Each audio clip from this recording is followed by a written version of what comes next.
Bonjour à tous, on se retrouve aujourd'hui pour la correction du TD sur les drapeaux. Alors, vous avez le sujet à gauche, on a EduPython à droite. Alors pour rappel, EduPython c'est le logiciel que vous devez utiliser pour ces TD et pour la suite des exercices du chapitre photographie numérique. Parce que c'est le seul moyen qu'on a en fait d'utiliser des images dans Python. Sur REPL.it, le logiciel que vous avez utilisé pour votre DM, le problème c'est que vous ne pouvez pas utiliser les images et donc vous ne pouvez pas créer de drapeau. Tout simplement, vous pouvez juste faire les manipulations de base. Ici, on va voir que justement, on va pouvoir utiliser les images. C'est pour ça que ceux qui ont un PC chez vous, je vous encourage à installer du Python ou une autre version de un autre logiciel qui permet d'utiliser Python, qui peut être par exemple Visual Studio sur Microsoft.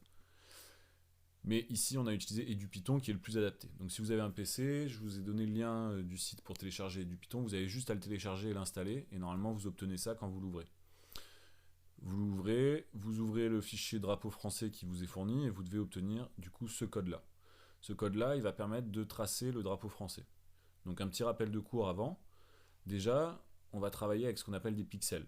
Donc ça, je pense que tout le monde le sait maintenant. Les pixels, ça représente en fait les petits points de l'image. N'importe quelle image, elle est composée de milliers ou de millions de pixels qui ont chacun une petite couleur. C'est le principe de base de toute image. Nous ici, on va faire une image très basique, puisque un drapeau français, vous avez que 3 couleurs avec 3 rectangles. Pour ça, pour décrire la couleur d'un pixel, on va utiliser une norme qu'on appelle RGB. RGB, c'est pour Red, Green, Blue, donc rouge, vert, bleu. Et donc, on va donner la quantité de chacune des couleurs. Et une fois qu'on a mixé toutes ces couleurs-là, ça va nous donner la couleur finale. On a un petit aperçu ici sur les captures d'écran qui sont obtenues dans Paint. En fait, dans Paint, vous pouvez obtenir la composition de n'importe quelle couleur à l'aide de la pipette. Et ici, vous avez la répartition des couleurs, du coup le niveau de chacune des couleurs. Pour par exemple avoir du rose, vous voyez qu'ici on a 255 dans le rouge, 128 dans le vert et 192 dans le bleu. Bon, ben, pour avoir du jaune, on va avoir une autre composition qui va être 255 de rouge et 255 de vert, 0 de bleu. Parce qu'en effet, quand on mixe du rouge et du vert, on va bien obtenir du jaune. Donc ça, c'est pour la définition des pixels. Nous, ce qu'on va faire en fait, c'est qu'on va dire, en fonction de l'endroit où est le pixel qu'on considère, de quelle couleur on va devoir le colorier. Voilà pour l'introduction. À présent, pour tracer un drapeau français, maintenant qu'on sait qu'un pixel il est décrit par sa couleur et donc par ses niveaux R, G et B, on va devoir aussi donner les coordonnées du pixel. Donc en fait, notre drapeau, notre image, elle va avoir un certain système d'axes, comme vous avez déjà vu en mathématiques, avec un axe X pour l'axe des abscisses, donc en fait ça va décrire toutes les colonnes de pixels, et un axe Y dans l'axe des ordonnées, qui va du coup lui décrire tous les axes toutes les lignes de pixels. Pardon. Donc pour commencer, déjà dans Python, il va falloir qu'on crée une image qui fasse la bonne dimension. Nous, le but, c'est de créer un rectangle, un drapeau de 300 pixels par 200 pixels. Donc en fait, ce qui se passe, c'est qu'on va avoir 300 points ici en ligne, donc 300 colonnes de pixels, et 200 ici, donc en vertical, donc 200 lignes de pixels. Donc en tout, ça va nous donner 200 fois 300 pixels. Ok, je vous laisse faire le calcul. Et ça va nous permettre de décrire chaque position de chaque pixel, la position de chacun des pixels, qui sont donnés par leurs coordonnées x et y. Donc je ne sais pas si vous avez fait le petit calcul. Si vous faites 300 fois 2, ça fait 600, fois 100, 60 000. Donc ici, on a une image de 60 000 pixels. Vous pouvez le mettre en comparaison avec l'appareil photo de votre téléphone qui fait plusieurs mégapixels, donc plusieurs millions de pixels. Donc il y a une définition beaucoup plus élevée que l'image qu'on va créer. Et encore heureux, sinon vous n'auriez pas des photos de très bonne qualité. Donc ce qu'on va commencer par faire, c'est de créer ce rectangle-là. Puis en fait, on va créer ce rectangle-là tant qu'à faire directement rouge, puisque ça va nous donner le fond de notre drapeau. Et on n'aura plus qu'à créer une bande blanche et une bande bleue pour obtenir le drapeau final. Si on passe dans Python, la première ligne ici, vous allez toujours la mettre en fait dès que vous traitez des images. Donc c'est ce que je vous disais, c'est du Python qui permet d'utiliser le module image, donc qui permet de faire afficher et de modifier des images. Ça nous donne des fonctions supplémentaires dans Python.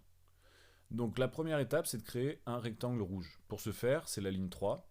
On va nommer une nouvelle variable im, qui va être égale, on va lui affecter la valeur, image.new.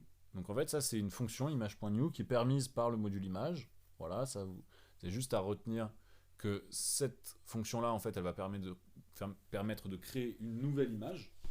Donc la variable im, elle va avoir comme valeur une nouvelle image entre parenthèses, on a les paramètres de l'image ici. Le premier paramètre, c'est la couleur de l'image. Donc on va fonctionner en RGB, donc on lui redonne RGB.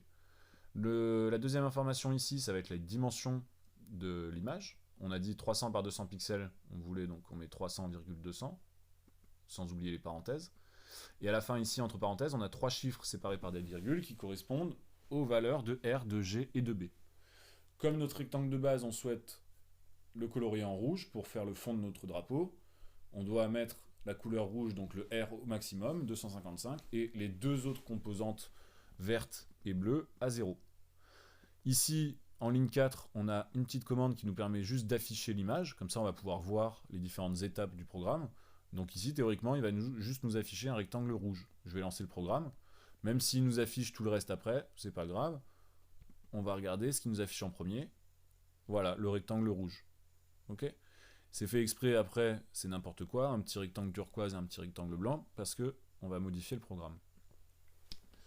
Une fois qu'on a créé ce rectangle rouge, on va créer la bande bleue. Pour créer la bande bleue, on va utiliser ce qu'on appelle des boucles. Ça, on l'a déjà vu. Les boucles, c'est les forts. La boucle, elle vous permet en fait de donner une certaine plage de valeur pour une variable. Nous, les variables qui vont nous intéresser pour pouvoir dessiner les rectangles, ça va être les variables x et y, en fait les coordonnées des pixels. Pourquoi ? Parce que si on regarde le drapeau français, grâce à son axe, on sait que le pixel tout en haut à gauche, il va avoir pour coordonnées 0, 0, et tout en bas à droite, 299, 199. 299 suivant les x parce que c'est l'axe horizontal, donc c'est bien la largeur du drapeau.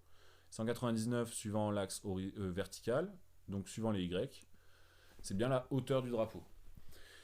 Et donc, si on considère par exemple notre bande bleue, nous, notre bande bleue, on veut que en fait, le programme colorie tous les pixels qui sont situés entre 0 et 99, et entre 0 et 199 en hauteur, je veux que tous ces pixels-là ils soient coloriés en bleu. Alors, vous embêtez pas, parfois ici justement la coordonnée c'est 199 et on va voir que dans le programme on va écrire 200. Ça c'est une petite subtilité dans Python qui est qu'en fait, ici sur notre schéma, on va jusqu'à 199 parce qu'on a pris en compte le 0. Donc ça nous donne une valeur supplémentaire. Donc pour bien avoir 100 pixels par 200 pixels, on doit s'arrêter à 199 et à 99. Python en revanche, ici vous voyez le début ici de la boucle, for x in range 0, 100. Ça veut dire quoi? On va prendre x qui va aller de 0 à 100. Toutes les valeurs de x entre 0 et 100. Mais en fait, Python, il s'arrête à juste au chiffre avant 100, au nombre avant 100. Donc il va s'arrêter à 99. Il va aller de 0 à 99, ce qui va bien nous faire les 100 valeurs, ce qui correspond bien aux coordonnées ici qui sont sur le schéma pour la bande bleue. Donc pour x allant de 0 à 100, et pour y allant de 0 à... Bah ici j'avais fait une petite erreur, vous voyez, donc je vais le modifier à 200, parce qu'on a bien 200 en hauteur, donc on veut bien colorier toute la bande en hauteur. Je veux que, donc, pour x allant de 0 à 100 et pour y allant de 0 à 200, on remarque ici que la deuxième boucle, on appelle ça une boucle imbriquée, elle est décalée par rapport à la première. C'est qu'en même temps qu'il fasse x égale à 0, 1, 2, 3, 4, 5, 6, 7 jusqu'à 100, jusqu'à 99, il va en même temps aussi faire varier y entre 0 et 200. Et pour toutes les valeurs possibles qu'il a parcourues de x et de y, il va utiliser la fonction toutPixel, qui est une fonction qui permet de recolorier un pixel dans l'image. Et donc im, ici ça provient de la variable qu'on avait donnée, c'est bien notre image.